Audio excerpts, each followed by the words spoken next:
So lads, I mean this when I say this.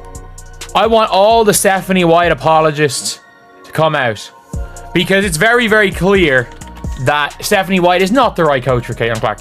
I don't mean this when I say this. I don't think Stephanie White's a bad coach. In fact, I think Stephanie White's a really good coach. The fact that she was able to pull off a Commissioner's Cup win with the roster that they had, she is a great coach. We are not going to slander Stephanie White's ability to coach right here, but we are going to question Stephanie White's ability to specifically coach Caitlin Clark. The best shooter in women's basketball is being told to stop shooting while she's unstoppable. Fans are losing it. Analysts are speechless. And Clark's reaction? Priceless. This isn't just questionable coaching. It might be straight up sabotage. You need to see why everyone's talking about this, because it makes zero sense. Well, the cat is out the bag, man. Now I told y'all, I was one of the first people to let it be known. Head coach Stephanie White is so against Caitlin Clark. It's clear as day, and it's very much clear as day that this front office dropped the ball in hiring her to be Caitlin Clark coach. I'm telling you right now, Stephanie White do not want Caitlin Clark to shoot the ball. It's clear as day. She want to run this motion offense, and quite frankly, Caitlin either need to get the hell out of Indy, or the front office need to make it their business to hire a new coach, man. This is exactly what everyone warned about.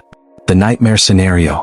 Caitlin Clark, the most electric scorer women's basketball has ever seen, finally gets the keys only to be told, easy now. Obey the speed limit. Maybe park it for a while. The Fever didn't draft a point guard. They drafted a Ferrari, and then tucked it behind a busted minivan and told it to wait its turn. Nobody tuned in for Caitlin Clark, the game manager. They showed up for logo threes, heat checks from the parking lot, and pure chaos. Not dribble handoffs. Not standing in the corner. Not the occasional pity jumper. You don't mute a once-in-a-generation weapon and call it development. You unleash it, or you're missing the entire point. Let's take a listen to this. This is, by the way, during the New York Liberty game. This is during the New York Liberty game. During the Liberty game. Let's take a listen. About the Liberty game. This is the game where Caitlin Clark hit five threes in the first half.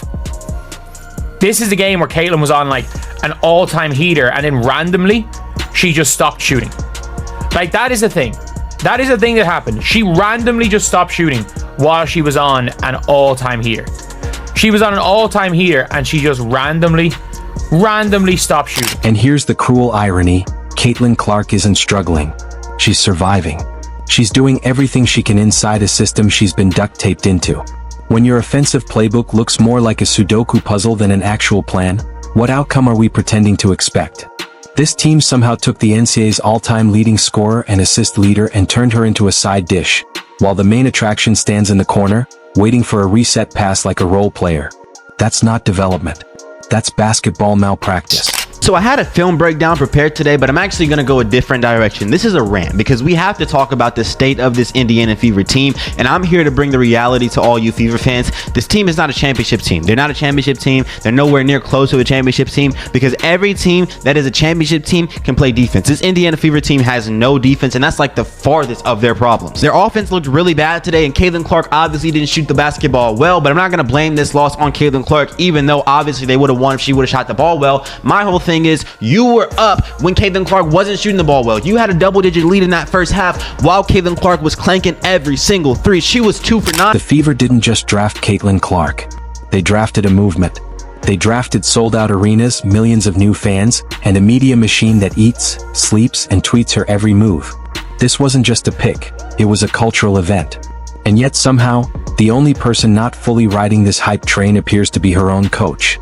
Now that is a plot twist nobody had on their bingo card. Caitlin Clark, man. Now, Caitlin Clark went on Sue Bird podcast and dropped major gems, bro. She let it be known that Stephanie White do not want her to shoot threes. Yes, this is not clickbait.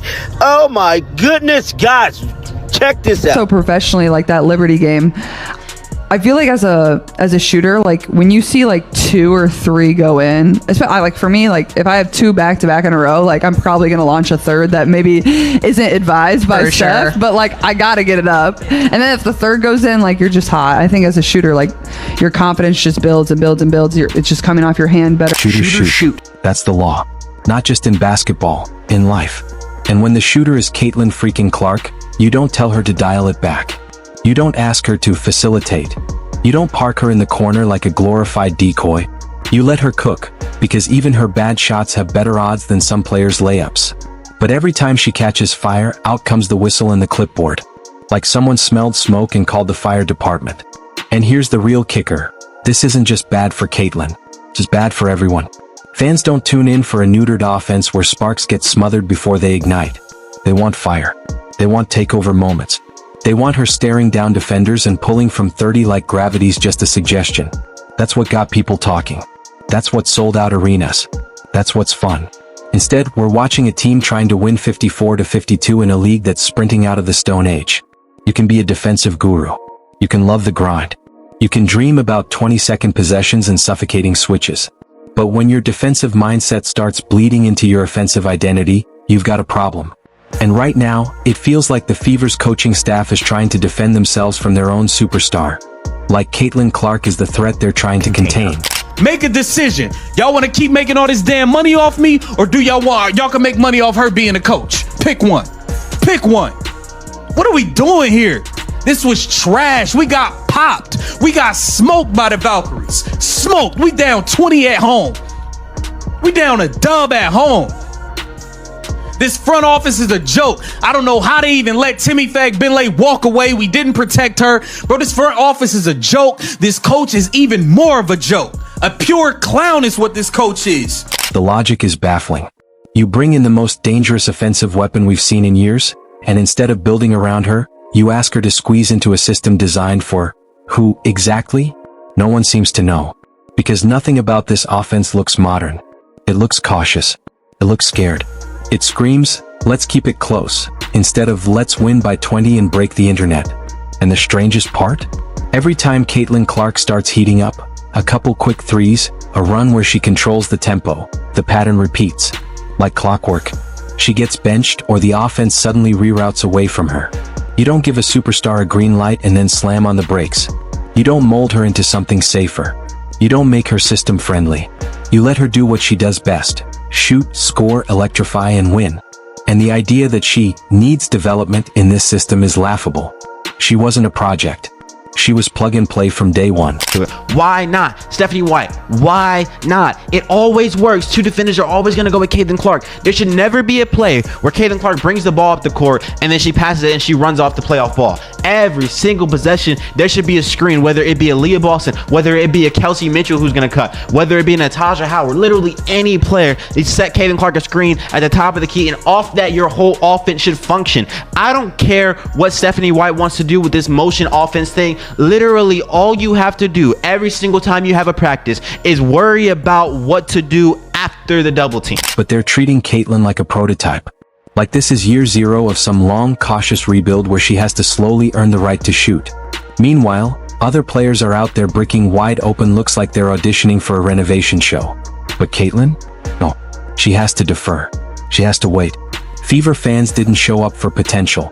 They showed up for production. And every game she's held back is another opportunity wasted. Another night where the crowd comes expecting fireworks and leaves with a light drizzle. Not because Caitlin isn't capable, but because she's playing chess in a checkers game. At some point someone has to say it. Maybe this coach is a defensive savant. That's fine. But defensively obsessed coaching bleeding into offense looks like a lot of movement, no real result, and everyone's slightly confused. It's like using a rocket launcher to dig a hole. Sure, you can. But you're absolutely not using it correctly, and you're probably making a mess. Caitlin Clark is that rocket launcher. You aim her at the rim and let it rip. Stop asking her to pass 7 times just so someone else can launch a contested mid-range jumper nobody paid to see. Here's the truth nobody admits. Hype doesn't equal viewers. Unrivaled isn't failing for lack of talent. It's failing because entitlement and disconnect finally caught up. Audiences decide the winners. Right now, the scoreboard is staring them in the face.